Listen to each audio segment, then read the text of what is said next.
పోసాని కృష్ణమురళి గారి అరెస్ట్ మీద నటి పూనం కౌర్ స్పందించింది. ఆమె ఒక పోస్ట్ కూడా చేసింది. దేశంలోని ఇతర రాష్ట్రాలతో పోలిస్తే ఆంధ్రప్రదేశ్లో రాజకీయాలు చాలా దరిద్రంగా తయారైపోయినాయని చెప్పేసి ఒక సంచలనటువంటి ఒక పోస్ట్ కూడా చేసింది.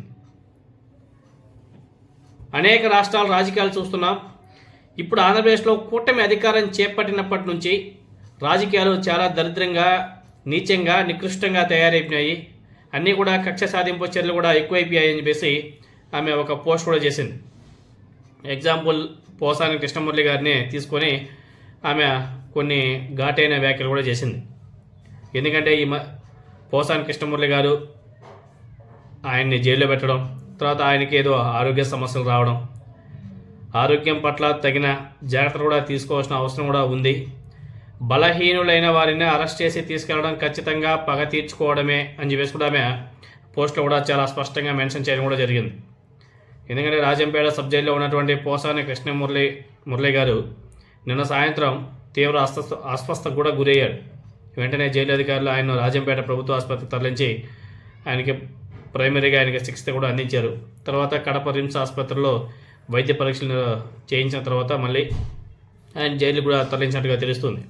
అదేవిధంగా పోసాని కృష్ణమురళి గారి వైద్య పరీక్షల తర్వాత అనంతపురం సిఐ సర్కిల్ ఇన్స్పెక్టర్ గారు కొన్ని వివాదాస్పద వ్యాఖ్యలు కూడా చేశాడు. ఆయన పేరు ఆల్రెడీ బ్లూ బుక్లోకి వెళ్ళిపోయింది అనేసి కూడా నేను అనుకుంటున్నాను. వెళ్ళిపోయింది. రైల్వే కోడూరు సిఐ, ఆయన పేరు కూడా ఏదో రావు, ఆయన మీడియాతో మాట్లాడుతూ పోసాని ఆరోగ్యం విషయంలో డ్రామాలు ఆడుతున్నాడని చెప్పేసి పచ్చిగా ఆయనకు నోటుకు వచ్చినట్లు మాట్లాడడంతోనే ఇప్పుడు విమర్శలు కూడా ఎక్కువైపోయాయి. 100% ఆయన పేరైతే బ్లూ బుక్లోకి అయితే వెళ్ళిపోయింది, దాంట్లో ఎటువంటి డౌటే లేదు.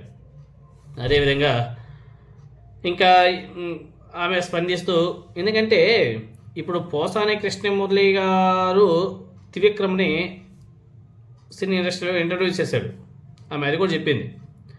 పోసాని కృష్ణమురళి గారు త్రివిక్రమ్ని ఇంట్రడ్యూస్ చేయకుండా ఉంటే మాలాంటి జీవితాలన్నీ కూడా బాగుండేటివి, ఆయన అలా చేయడం వల్లే మా జీవితాలన్నీ కూడా నాశనం అయ్యాయి అని చెప్పేసి కూడా ఆమె అనేక సందర్భాల్లో చెప్పడం జరిగింది.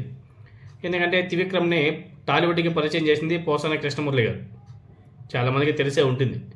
అదే త్రివిక్రమ్ ఏ విధంగా పవన్ కళ్యాణ్కి సపోర్ట్ చేస్తూ, అదేవిధంగా తన సొంత లాభాల కోసం ఎంతమంది అమ్మాయిల్ని ఆయన ఇబ్బందులు పెట్టించాడో కూడా పూనం కౌర్ గారు అనేక సందర్భాల్లో కొన్ని ట్వీట్ల ద్వారా కూడా ఆమె చెప్పడం జరిగింది.